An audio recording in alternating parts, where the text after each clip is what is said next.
Outside a nightclub after midnight, I recognize that guy as my good buddy Dylan, the one who accused me of sexual harassment and put me in jail. I got a food delivery order from my ex-wife. The moment she sees my Papa John's uniform, she's stunned. Ethan?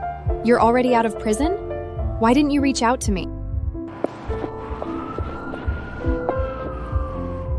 As she tries frantically to steady him, recognize that guy as my good buddy Dylan, the one who accused me of sexual harassment and put me in jail. Your order, ma'am.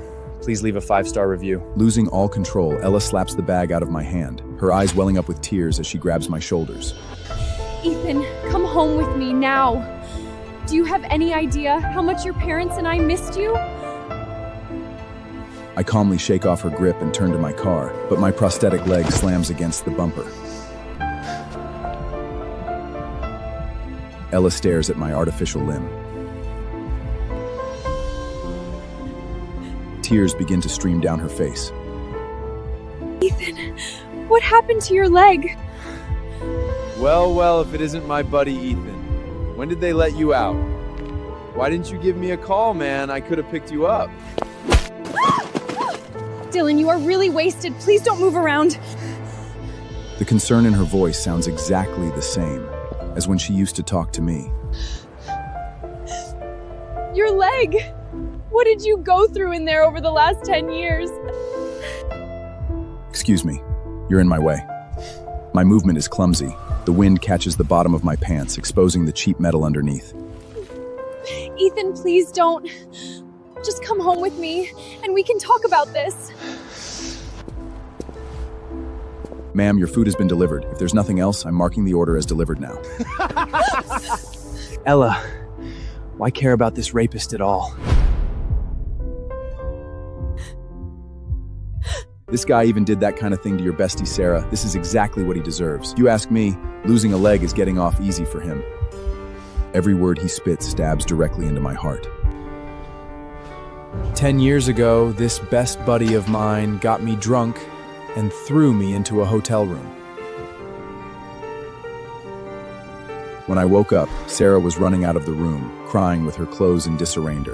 My wife, Ella, burst through the door with the police. Even more dickifier in Los Angeles, she openly violated her professional ethics, committed with that guy, and sent me to prison with her own hands. Dylan, stop it. Ethan, you should leave first. It's not a good time for us to talk right now. I don't say another word. I pick up the pizza from the ground, put it back in the box, secure the delivery bag, and step into the car. Keep the change. Consider it your tip to buy a better leg. Stop embarrassing yourself out here with that gimp leg. Ethan, don't take it to heart. Dylan is just drunk. Take this money. Tomorrow, come find me at the law firm. I'll arrange a decent job for you. My life is too cheap to touch your filthy money. Half an hour later, I drive past a high-end villa district. The streetlights are bright, shining on the neatly manicured lawns. This place was once home to Ella and me. I subconsciously slow down the car. Just then, a black Mercedes pulls up in front of the villa that belonged to us. Without another look at them, I hit the gas, moving on to my next order. The cold wind pours through the car window, stinging my face. The prosthetic joint is rubbing against my limb. It's already oozing blood. I grit my teeth, driving all the way back to my rented place.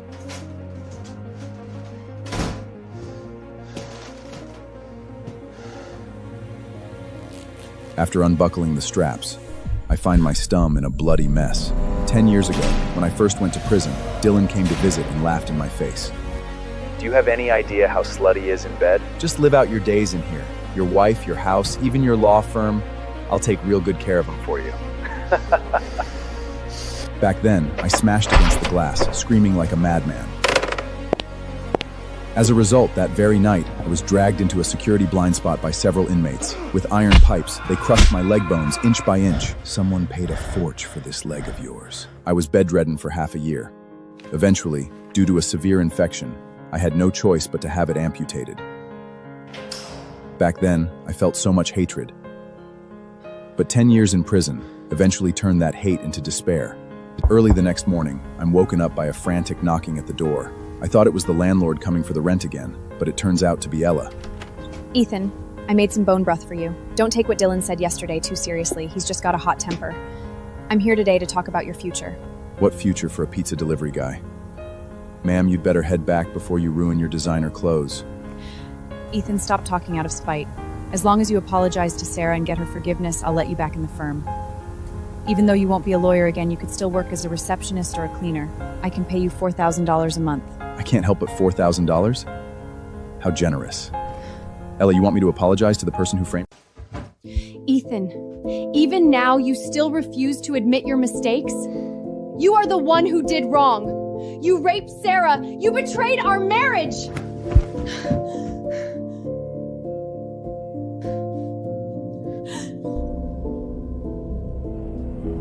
Ella, did you ever actually look at the case files back then? Why did the hallway cameras just happen to break down at that time? And what exactly was put into the drinks I had that night? Enough, Ethan. If it wasn't you, did Dylan and Sarah plan all that just to frame you? I came here to help you. You should be grateful. I don't need your help, hypocrite. Get the hell out of here. Ethan, you are being completely unreasonable. You think you're still that star lawyer at your peak? You are just a damn cripple now, a criminal with a record.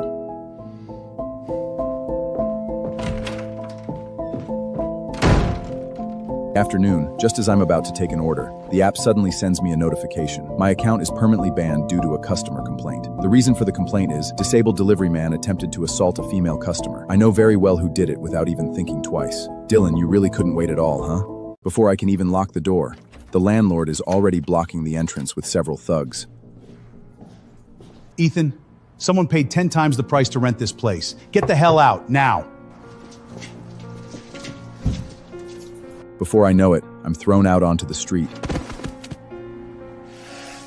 My clothes and belongings are flung at me. Right at that moment, a heavy downpour begins. My stomach throbs with pain in the rain. A black Mercedes pulls over in front of me, splashing muddy water all over my body. Once the great lawyer, now a miserable stray dog? Ethan, you're so pathetic. Ethan, stop being so stubborn. Just admit your mistake and apologize. I'll not only give you a job, I'll find you a place to live. Why back yourself into a corner? I don't need it. Can you two scumbags just get the hell away from me?